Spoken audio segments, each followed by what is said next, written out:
24 दिसंबर 1999 Christmas evening. पूरी दुनिया में नया साल की स्वागत कर रहे थे और क्रिसमस मना रहे थे। लेकिन इंडिया के लिए ये रात बहुत भयानक थी। काठमांडू से दिल्ली आ रहा एक प्लेन इंडियन एयरलाइंस IC 814 जिसने जो अपनी मंजिल पर सीधा कभी पहुंचा ही नहीं था। ये हाईजैक की कहानी है। एक फ्लाइट नहीं बल्कि भारत की सबसे बड़ी डिप्लोमेटिक क्राइसिस बन गई। आज हम डिटेल में समझेंगे कि IC 814 हाईजैक कैसे हुआ, पैसेंजर ने क्या क्या सफ़र किया और भारत को फैसले लेने में किन किन कठिनाइयों का सामना करना पड़ा, क्योंकि भारत को ऐसे फैसले करने थे जो कि वो हाईजैकर्स ने डिमांड की थी। तो IC 814 फ्लाइट काठमांडू के त्रिभुवन एयरपोर्ट से 176 पैसेंजर के साथ उड़ी थी। प्लेन में काफ़ी लोग बहुत खुश थे, क्रिसमस और न्यू ईयर की प्लानिंग कर रहे थे। सिर्फ 40 मिनट बाद सब कुछ बदल गया। 5 आतंकवादियों ने नकाब पहन रखा था। उन्होंने गन निकाली और ग्रेनेड निकाले, चिल्लाकर कहने लगे this is a hijack, this is a hijack. Cabin में पैनिक फैल गया। बच्चे रो रहे थे, लोग प्रार्थना कर रहे थे। हाईजैकर्स ने कॉकपिट पे कंट्रोल ले लिया। पायलट को धमकी दी गई, उनकी मर्जी के बिना कुछ भी नहीं होगा। हाईजैकर्स प्लेन को पाकिस्तान ले जाना चाहते थे, लेकिन पाकिस्तान ने एयर स्पेस डिनाई कर दिया। पायलट ने अमृतसर एयरपोर्ट पे लैंड करने की कोशिश की। यहाँ इंडियन सिक्योरिटी फोर्सेस रेडी थी, लेकिन कंफ्यूजन और बायोक्रेसी की वजह से फ्यूल और एक्शन में डिले हो गया। हाईजैकर्स ने वार्न किया, अगर डिले हुआ तो हम सबको मार डालेंगे, और फिर प्लेन फिर से हवा में उड़ने लगा। यह एक गोल्डन चांस था जो इंडिया मिस कर गया। रात का सफ़र, लाहौर, दुबई और अंत में कंधार। प्लेन लाहौर गया। पाकिस्तान ने पहले रिफ्यूज़ कर दिया, फिर इमरजेंसी लैंडिंग अलाउ की। थोड़ा फ्यूल और बेसिक मेडिकल ऐड दिया गया।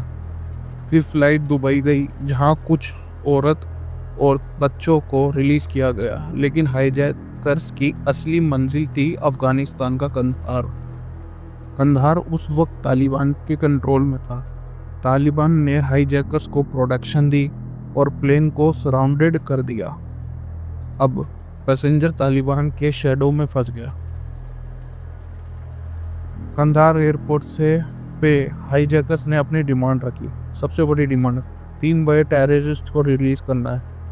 मौलाना मसूद अजहर, जिसने बाद में जैसे मोहम्मद बनाया, अहमद ओमर सईद शेख, जो बाद में जर्नलिस्ट डैनियल पहल की मर्डर में शामिल हुआ, मुश्ताक अहमद जरदार, एक कश्मीरी मिलिटेंट। पैसेंजर्स को कॉन्स्टेंट थ्रेट दिया गया, अगर डिमांड नहीं मानी गई तो हम हॉस्टेज को मारेंगे। फूड और पानी लिमिटेड था। पैसेंजर जमीन पर बैठा और टॉयलेट की कंडीशन खराब थी। 7 दिन तक लोग अनसर्टेनिटी और दर्द में जी रहे थे। दिल्ली में पैसेंजर के परिवार सड़कों पर उतर आए। हमारे अपनों को, बच्चों को स्लोगन चिल्ला रहे थे। मीडिया हर घंटे लाइव अपडेट दे रहा था। भारत की सरकार मैसिव प्रेशर में थी। वाजपेयी गवर्नमेंट एक मुश्किल डिसीजन के सामने खड़ी थी। एक तरफ 176 लोगों की जान, दूसरी तरफ देश की security. Cabinet committee on security लगातार मीटिंग कर रही थी, लेकिन तालिबान के कंट्रोल और हाईजैकर्स की जीत के सामने ऑप्शंस बहुत लिमिटेड थे। नेगोशिएशन और मुश्किल फैसला। फॉरेन मिनिस्टर जसवंत सिंह और रॉ ऑफिसर तालिबान के साथ नेगोशिएशन शुरू की। तालिबान ऑफिशियली मीडिएटर बन गए, लेकिन उनका हाईजैकर के साइड ही था। मतलब उनकी साइड हाईजैकर के साइड ही थी तालिबान वालों की। हाईजैकर्स क्लियर थे, 3 टेररिस्ट को छोड़ो वरना खून खराबा होगा। इंडिया के पास चॉइस बहुत कम थी। दिन पर दिन हॉस्टेज की तबीयत खराब हो रही थी, फैमिली का प्रेशर बढ़ता जा रहा था। आखिरकार भारत ने एक पेनफुल डिसीजन लिया कि बड़े टेररिस्ट को फ्री कर दिया रिलीज गया।